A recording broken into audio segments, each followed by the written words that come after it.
Hi అండి అందరికీ ఎలా ఉన్నారు? అందరూ బాగున్నారా?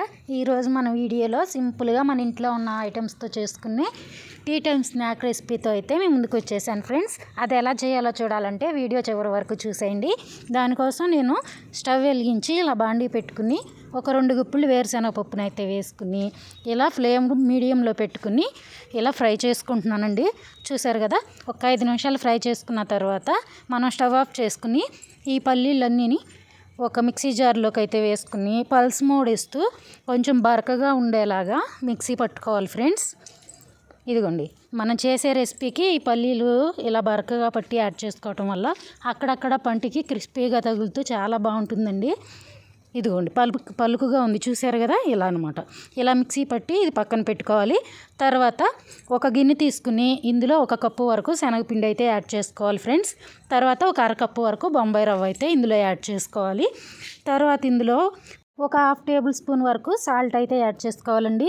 తర్వాత ఒక 1/2 టేబుల్ స్పూన్ వరకు జీలకర్ర అయితే యాడ్ చేసుకోవాలి. ఈ ప్లేస్లో జీలకర్రకు బదులుగా మీరు వామ్ అయినా యాడ్ చేసుకోవచ్చు ఫ్రెండ్స్. నేనైతే జీలకర్ర యాడ్ చేసుకుంటున్నాను.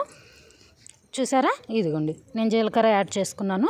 తర్వాత 1 టేబుల్ స్పూన్ వరకు మన ఇంట్లో ప్రిపేర్ చేసుకున్న కారం అయితే యాడ్ చేసుకోవాలండి. చూపిస్తాను వీడియోలో.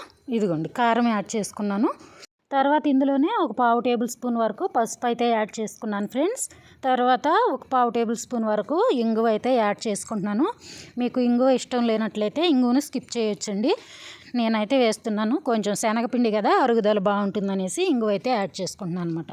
ఇప్పుడు వీటన్నిటిని ఇలా బాగా పిండికి పట్టేలాగా మిక్స్ చేసుకోవాలండి. తర్వాత మనం ఇందులో ఒక 1 కప్పు వరకు వాటర్ అయితే పోసుకుని కొంచెం జోరుగా అయ్యేలాగా పిండి అంటే పల్చగా అయ్యేలాగా మనం అయితే మిక్స్ చేసుకోవాలండి. చూసారా, మీరు తీసుకున్న పిండి క్వాంటిటీ తగినట్లు వాటర్ అయితే యాడ్ చేసుకుని ఇలా పిండి పలచబడే వరకు కలుపుకోవాలండి, ఎక్కడ గడ్డలు లేకుండా. ఇలా కలుపుకున్న దీన్ని మనం తర్వాత ప్రాసెస్ అయితే చేద్దాం ఫ్రెండ్స్. ఇదిగో మొత్తం కలిపేసుకున్నాను, చూసారు కదా, ఇలా ఎక్కడ గడ్డలు లేకుండా చక్కగా కలిపేసుకోవాలన్నమాట. ఒక విస్కర్ తీసుకుంటే విస్కర్తో చాలా ఈజీగా కలుస్తుంది కదా, అందుకని నేను విస్కర్తో కలుపుకుంటున్నాను. ఇలా కలుపుకున్న దీన్ని పక్కన పెట్టుకుని మనం నెక్స్ట్ ప్రాసెస్కి అయితే వెళ్దామండి. దానికోసం స్టవ్ వెలిగించి బాండీ అయితే పెట్టుకున్నాను. బాండీ వేడైన తర్వాత ఇందులో ఒక 2 టేబుల్ స్పూన్లు మాత్రమే ఆయిల్ అయితే వేసుకున్నానండి. ఆయిల్ వేడైన తర్వాత ఇందులో ఒక 1/2 టేబుల్ స్పూన్ వరకు ఆవాలు అయితే వేసుకున్నాను. ఆవాలు చిటపటలాడిన తర్వాత మనం కట్ చేసి పెట్టుకున్న కొత్తిమీర అండి 1 కప్పు వరకు ఇందులో యాడ్ చేసుకుంటున్నాను. శుభ్రంగా కడిగి కట్ చేసి పెట్టుకున్నాను ఫ్రెండ్స్. ఈ కొత్తిమీరని ఇందులో వేసుకుని 1-2 నిమిషాలు అయితే మనం ఫ్రై చేసుకోవాలండి. కొత్తిమీర త్వరగానే మగ్గిపోతుందండి, ఫ్రై అయిపోతుంది. అందుకే ఒక 2 నిమిషాలు 3 నిమిషాలు పడుతుంది. ఇదిగోండి, నేను ఇలా ఫ్రై చేసుకుని తర్వాత మనం ముందుగానే కలిపి పక్కన పెట్టుకున్నాం కదా పిండి మిశ్రమము, ఆ మిశ్రమాన్ని అయితే ఇందులోకి పోసేయాలండి. ఇదిగోండి, ఇలా పోసేసి మనం కలుపుతూ ఉండగానే చక్కగా దగ్గర పడిపోతుందండి. ఎక్కువ టైం ఏం పట్టదు, ఒక 5 నిమిషాల్లో అయితే దగ్గర పడిపోతుంది. ఇలా కలుపుకుంటూ దీంట్లో ఉన్న వాటర్ అంతా ఎగిరిపోయి ఈ పిండి అనేది చక్కగా ముద్ద అయ్యేలాగా మనం అయితే ప్రిపేర్ చేసుకోవాలి ఫ్రెండ్స్. ఇలాగనమాట, చూసారా, ఈ వీడియోలో చూపిస్తున్న విధంగా ఇలా దగ్గర పడిపోతుంది కలుపుతూ ఉండగానే. ఇలా కలుపుకుని పిండి దగ్గర పడిపోయిన తర్వాత మనం స్టవ్ ఆఫ్ చేసి ఈ పిండిని అయితే చల్లారబెట్టుకోవాలండి. ఇదిగోండి, ఇలా అనమాట. ఇలా కలుపుకుని నాకు తగినంతగా వచ్చిన తర్వాత నేనైతే స్టవ్ ఆఫ్ చేసేసుకుని దీన్నైతే వేరొక ప్లేట్లోకి తీసుకుని చల్లారబెట్టుకుంటున్నానండి. ఇలా ఈ కన్సిస్టెన్సీకి వచ్చే వరకు మనం అయితే కలుపుకుంటూ ఉండాలండి, ఎక్కడ అడుగు పట్టకుండా. ఇప్పుడు స్టవ్ ఆఫ్ చేసుకుని వేరొక గిన్నెలోకి అయితే తీసేసుకుంటున్నాను. తీసుకుని ఒక 5-10 నిమిషాలు చల్లారబెట్టుకోవాలి. మనం చెయ్యి వేడి పట్టగలిగినంత చల్లారబెట్టుకోవాలి ఫ్రెండ్స్. ఇలా చల్లారిన తర్వాత ఇందులో మనం మిక్సీ పట్టు పెట్టుకున్నాం కదా వేరుశనగ పప్పుని, ఆ వేరుశనగ పలుకులు కూడా ఇందులోకి అయితే యాడ్ చేసేసి ఈ పిండి మొత్తానికి పట్టేలాగా ఇలా అయితే కలిపేసుకోవాలండి. కలుపుకున్న తర్వాత చేతికి కొంచెం ఆయిల్ రాసుకుని ఇలా చిన్న చిన్న ముద్దలుగా తీసుకుని చిన్ని కట్లెట్లాగా అయితే ప్రిపేర్ చేసుకోవాలి ఫ్రెండ్స్.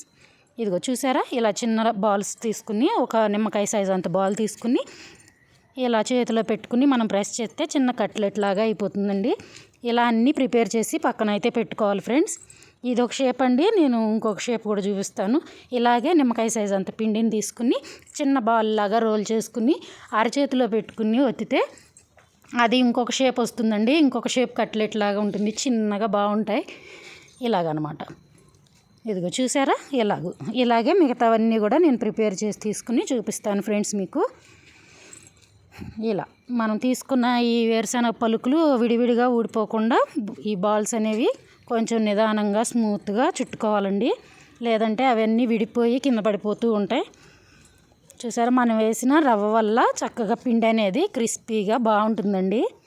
ఇలా అన్నీ ప్రిపేర్ చేసుకున్న తర్వాత మనం స్టవ్ వెలిగించి కడాయిలో డీప్ ఫ్రైకి సరిపడా ఆయిల్ వేడి చేసుకుని మనం ప్రిపేర్ చేసుకున్న ఈ చిన్న చిన్న కట్లెట్లన్నీ వేసి చక్కగా రెడ్ కలర్ వచ్చే వరకు ఫ్రై చేసుకుని తీసుకోవటమేనండి.